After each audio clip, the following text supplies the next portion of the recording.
अस्सलाम वालेकुम दोस्तों, मैं हूं अली जावेद नकवी। पीपल्स पार्टी के चेयरमैन बिलावल भुट्टो ने अपनी न्यूज़ कॉन्फ्रेंस में मुतालबा किया कि वज़ीर आज़म इमरान खान काम नहीं कर सकते तो इस्तीफ़ा दे दें।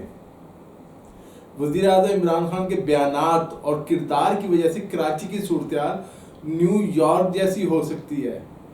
वज़ीर आज़म को कौन समझाए कि वो कंटेनर पे नहीं है बल्कि पाकिस्तान के वज़ीर आज़म है।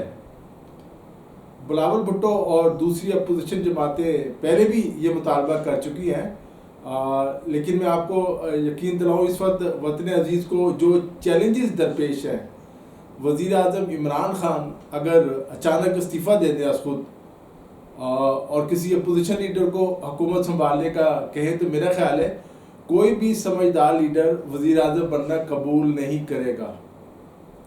वज़ारत उज़्मा की कुर्सी पीछे पीछे होगी और वो आगे आगे भाग रहा होगा। मसाइल कुछ इस तरह नौइयत के हैं, ये फूलों की सेज नहीं। हाँ, अगर किसी की सोच सतही है और वो सिर्फ लूट मार करना चाहता है तो और बात है, वो तो ज़ाहिर इक़्तिदार हासिल करना चाहेगा। मौजूदा हालात में नए टैक्सेस लगाए बगैर मुल्क के जो मुआशी हालात हैं बेहतर नहीं बनाए जा सकते। रोज़गार के नए मौके पैदा करना एक मोजज़े और जादू से कम नहीं। अब जबकि बड़ी बड़ी मल्टीनेशनल कंपनियां और बैंक दिवालिया हो रहे हैं, अपनी ब्रांचेस बंद कर रहे हैं, स्टाफ को निकालने का सोच रहे हैं, सैलरीज कम करने का सोच रहे हैं, नौजवानों को रोज़गार कहाँ से फराहम किया जाएगा। भारत और अमेरिका में तो ये तजवीज़ है कि करेंसी की कमी पर जो काबू पाने के लिए मज़ीद नोट छाप लिए जाएं। ये इन्फ्लेशन और डिफ्लेशन का खेल है। अब एक खबर ये कि डॉक्टर फिरदौस आशिक अवान ने भी बाकायदा कह दिया कि उन्हें आज़म खान ने निकलवाया। यूं जहांगीर तरीन के बाद डॉक्टर फिरदौस आशिक अवान भी वज़ीर आज़म इमरान खान के प्रिंसिपल सेक्रेटरी आज़म खान का शिकार निकली। फिरदौस आशिक अवान का कहना है कि आज़म खान ने उन्हें इस्तीफ़ा देने का कहा और धमकी दी, अगर उन्होंने इस्तीफ़ा ना दिया तो उन्हें डी नोटिफाई कर दिया जाएगा। फिरदौस आशिक अवान ने कहा कि मैंने आज़म खान को जवाब दिया कि अगर वज़ीर आज़म इमरान खान कहे तो मैं इस्तीफ़ा दे दूंगी, लेकिन तुम्हारे कहने पर नहीं दूंगी, उनके कहने पर दे दूंगी। उनके दरमियान तल्ख कलामी भी हुई। फिरदौस आशिक अवान का ये भी कहना है कि उनके खिलाफ खबरें आज़म खान के दफ्तर से फैलाई जा रही हैं, जो करप्शन के इल्ज़ामात उन पर लगाए जा रहे हैं। फिरदौस आशिक अवान के साथ वही कुछ हुआ जो जहांगीर तरीन के साथ हुआ था। अब ऐसा लग रहा है कि डॉक्टर फिरदौस आशिक अवान भी जहांगीर तरीन कैंप को ज्वाइन कर लेगी। इमरान खान की टीम में मज़ीद तब्दीलियों का भी इम्कान है। नलायकों को निकालने के फैसले पर अमल शुरू हो चुका है। अब आगे देखिए, आगे देखिए होता है क्या। दोस्तों, अब कुछ बात हो जाए अमेरिकी सदर ट्रंप की, जिनकी सऊदी अरब को दी जाने वाली धमकी की बाज़गश्त पूरी दुनिया में सुनाई दे रही है। तमाम न्यूज़ चैनल्स इसको दिखा रहे हैं। अमेरिकी सदर ट्रंप ने सऊदी अरब और सऊदी वली अहद को बड़ी धमकी दे दी है।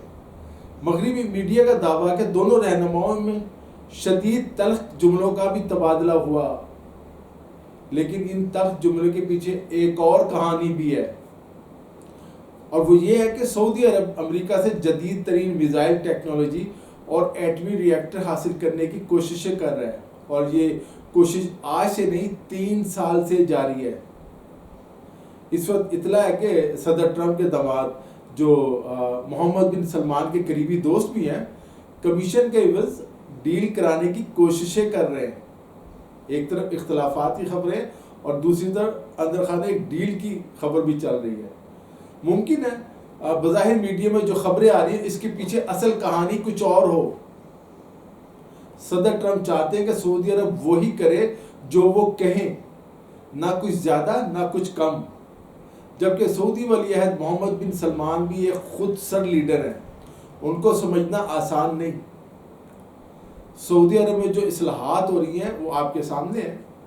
ये कहा जा रहा है कि मोहम्मद बिन सलमान, जिन्हें बदस्तूर सऊदी अरब में बगावत के ख़तरे का सामना है, उनकी मसरूफियात और किसी जगह मौजूदगी के बारे में सरकारी मीडिया को भी आगाह नहीं किया जाता। यहाँ तक कि मोहम्मद बिन सलमान अपनी मसरूफियात को सऊदी खुफिया एजेंसी और अपने करीब तरीन जो साथी हैं उनसे भी पोशीदा रखते हैं। उनके मुखालिफ शाही ख़ानदान के ही कुछ शहजादे हैं। दूसरी तरफ अमरीकी सदर ट्रंप भी एक शातिर और खुद गर्ज इंसान है। ज़रूरत हो तो वो गधे को भी बाप कह देते हैं। मोदी को कितनी कुर्बत हो गई थी उनकी। ज़रूरत ना हो तो अपनी टीम में मौजूद सबसे अहम रुकन को भी दूध से मक्खी की तरह निकाल कर फेंक देते हैं। तेल की गिरती हुई कीमतों ने ट्रंप को परेशान कर रखा है। ट्रंप समझते हैं कि इसका जिम्मेदार सऊदी अरब है। अब उन्होंने खुली खुली धमकी दी है कि सऊदी अरब ने तेल की पैदावार कम न की तो सऊदी अरब से अमरीकी अफवाज वापस बुला लेंगे। अपने वहाँ जितने भी सऊदी फौजियाँ जितने भी कैंप्स हैं वहाँ से फौज वापस चली जाएगी अमरीकी। अमेरिका चाहता है कि सऊदी अरब तेल की पैदावार और सप्लाई कम करे। अमेरिका ने तेल की कीमतों के मामले पर रूस से जारी मुहाजराएं भी ख़त्म करने का मुतालबा कर रखा है। वो भी आपको सुन चुके होंगे। सऊदी अरब में अमेरिकी फ़ौजें मौजूद है, सब जानते हैं। अमेरिकी फ़ौजी अड्डे वहाँ मौजूद है, कतर में भी मौजूद है। ईरान का मुतालबा है कि खित्ते से अमेरिका अपनी फ़ौजें वापस बुला ले। ट्रंप एक तरफ ईरान को धमकियाँ दे रहे हैं और दूसरी तरफ अब उन्होंने सऊदी अरब को भी धमकी दे दी है। अल्लाह करे सऊदी अरब और ईरान के इख्तलाफात ख़त्म हो जाए। अमेरिका में इस वक्त ये मुतालबा जोर पकड़ रहा है कि सऊदी अरब से अमेरिकी फ़ौजें वापस बुलाई जाए। इसके लिए इम्कान है कांग्रेस में कानून साजी भी हो जाए और इस कानून को सिर्फ सदर ट्रंप वीटो करके रोक सकते हैं, क्योंकि अमेरिका में सदर के पास ये इख्तियार है। वो किसी भी कानून को, कांग्रेस के किसी भी फैसले को वीटो कर सकता है। अगर सदर ट्रंप ने इस कानून को वीटो ना किया तो अमेरिकी फ़ौजें वापस बुलाने के लिए कानून बन जाएगा। सऊदी अरब और अमेरिका के स्ट्रेटेजिक ताल्लुकात जो हैं वो तकरीबन 75 साल पुराने हैं। इस गुफ्तगू में जो मोहम्मद बिन सलमान और सदर ट्रंप के दरमियान हुई, उस ज़राए के मुताबिक ट्रंप ने सऊदी वलीअहद को ये पैगाम दिया कि तेल की पैदावार में कमी के ऐलान से कोई 10 दिन पहले हुआ था। इस धमकी का मोहम्मद बिन सलमान पर इस हद तक असर हुआ था कि उन्होंने कमरे में मौजूद अपने तमाम करीबी दोस्तों को, अफराद को बाहर निकलने का हुक्म दिया था ताकि वो राजदारी के साथ गुफ्तगू को जारी रख सकें।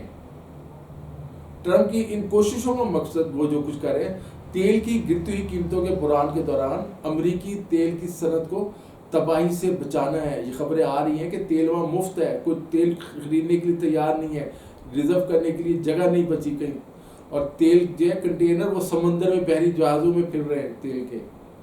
या अमरीकी सदर के मौक़िफ़ में वाज़ेह तौर पर यू टर्न भी नज़र आ रहा है।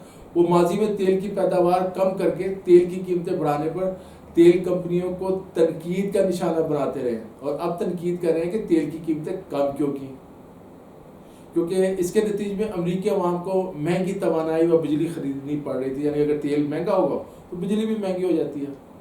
अलबत्ता अब अमरीकी सदर खुद ओपेक ममालिक से तेल की पैदावार कम करने का मुतालबा कर रहे हैं। आप जानते हैं कि अमरीकी सदर ट्रंप इल्ज़ाम लगाते रहे कि कोरोना वायरस चीन की लेबॉर्ट्री में बनाया गया। मैंने इस पर कई वीडियोस बनाई है, आपने देखी हो शायद। उन्होंने अमरीकी इंटेलिजेंस इदारों को भी ड्यूटी लगाई है कि वो इस हवाले से अपनी एक रिपोर्ट पेश करें।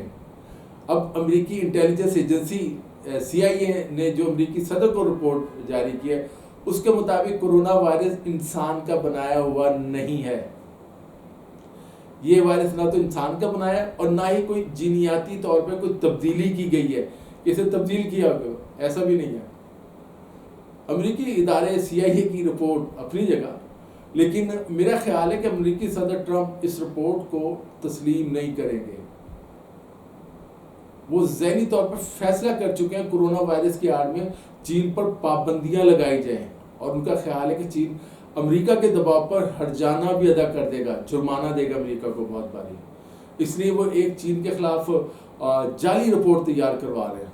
रिपोर्ट तैयार हो जाएगी तो ट्रंप चीन के खिलाफ जारहाना मुहिम शुरू कर देंगे। दोस्तों आज के लिए इतना ही।